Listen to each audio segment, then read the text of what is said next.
Okay, so I got my coffee and I am ready to go. Please don't judge me that this is the size of my head because I like my coffee and I like it big like other things. Oh, okay.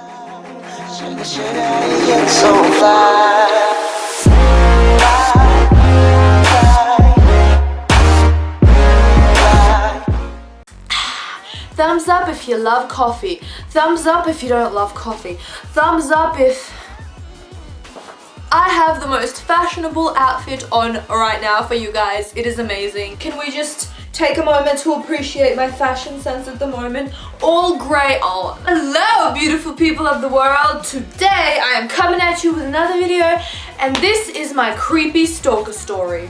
Okay, so this all started in 8th grade. Now, I met this guy when I was sitting in the schoolyard with my friend, and he just walked up to us and, you know, just started talking like we're all good friends, and I'm just like, this is like my best friend. Like, she never told me about this guy. Who the fuck is he? So later on I find out that he's friends with her-ish, but he was being like really normal. He was being nice. And so I go home, and that night he adds me on all social media, which, let's be real here, I'm pretty sure that's just Facebook back in 2009, I believe. He added me on Facebook and I was 14. I was just like, yeah, I met this guy, everything's all good.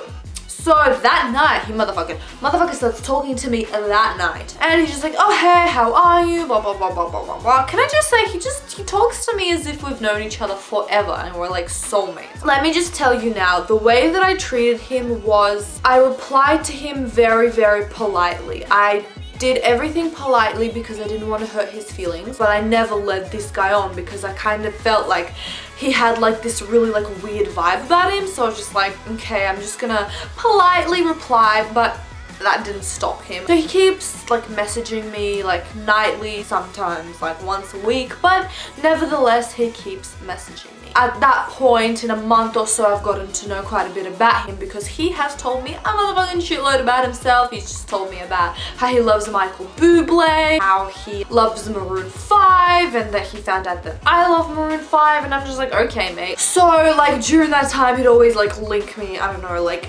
new songs or whatever. He'd like quote lyrics from Michael Bublé. One day, this is when we started already like getting to know each other. He popped up in the train station. I live very closely to my school, so I rarely use the train station. But one time I was at the train station and I bumped into him. He was just there and I'm just like, okay. Later on I found out, and this is like quite the story, that he lives near the train station. Don't ask me how I know that. I am not the stalker. I'm not the stalker. I was like, okay, like, hi, like whatever, how are you, blah, blah, blah, blah, blah. I kept going to the train station like every week. I don't know what I had on, but I just kept going. And every time I was there, he would be there. And I'm just like, really? Like, really? At this point I kind of kept like, I started getting creeped out, but I was just like, whatever, like, I guess, like, what a coincidence, what a coinky-ding. And he kept messaging me on Facebook, and by this point I was like really annoyed at him because he just kept on messaging me like non-stop about random shit, like like, oh, today this happened to him. Just like, yeah, that's fucking great. Oh, Rita, blah, blah. Like, he would talk to me like we're literally like we came out of the womb together, motherfucker, and we're like best motherfucking tight ass buddies. One day, it was my birthday, and I was turning 15, and it was a few days after my birthday. He's like, come to the shopping center. It's gonna be easy because like we both live there. And I'm just like, wait, what? Like, how the fuck do you know that I live right near the shopping center? Like, I didn't say that because I was trying to be like the politest, nicest person ever because I didn't want to be mean. So he's just like, yeah, like, let's go. And I'm just like, okay. So I had like this really like boring day. I had nothing to do. Plus I was 15 and I didn't know what the fuck I was getting myself into. So I went with him, and he's like, oh yeah, what do you want for your birthday? I'm like, I don't want anything. Like, I did not want him to like give me anything, bitch. Like, please, bitch. So literally we walked around the shopping center for an hour until he finally realized that he wanted to buy me a ring, while I was just like, no, no, no. But he bought one anyway. He's like, come on, just tell me what your favorite color is. And I'm like, pink. And then this is where it gets weird. So he bought it, and I kept it because I was just like, you know what, I am going to show this to my children and teach them how it is not done. Hey guys, like, welcome to my haul. So the first thing that I got, I actually didn't get. So this was actually my stalker. So he bought like this bow ring for me, and it's like really cute because it has like this like pink little thing in the center, and I just think it symbolizes like just how much guys like absolutely fall in love with me from like first sight. That happened, and this I will never fucking forget, and I will never fucking forget that fucking feeling in my life. Okay, so I was 14. I did not dig the whole stubbled beard thing. I was a kid. He gave me the ring and he started leaning closer towards me, and I was just like, what the fuck? Like, what the fuck is happening right now? I thought he was gonna kiss me, and I'm just like,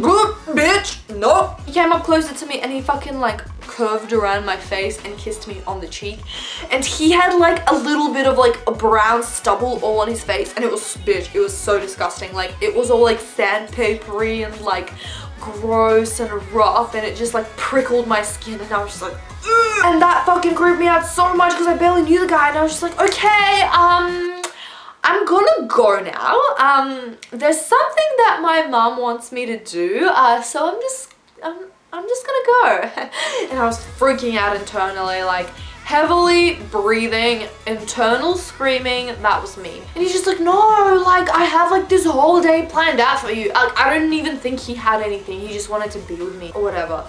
But I'm just like, no, it's fine. Like, I really need to go. Like, my mom really needs me to do this like really important thing. So a couple of like months went by after that, and he kept on messaging me, and I was just like continually being nice to him, but I was still like really freaked out at the time. Let me just tell you how the system in school works. The school bell rings at 3 o'clock, but only the seniors, the year 11s and the year 12s are allowed to leave, because there is a massive amount of people in my high school, and there's gonna be like a massive influx of people coming out if it's like everyone all at once. At 3 o'clock it would be the 11s and 12s, and from year 7 to year 10 it would be at 3:05.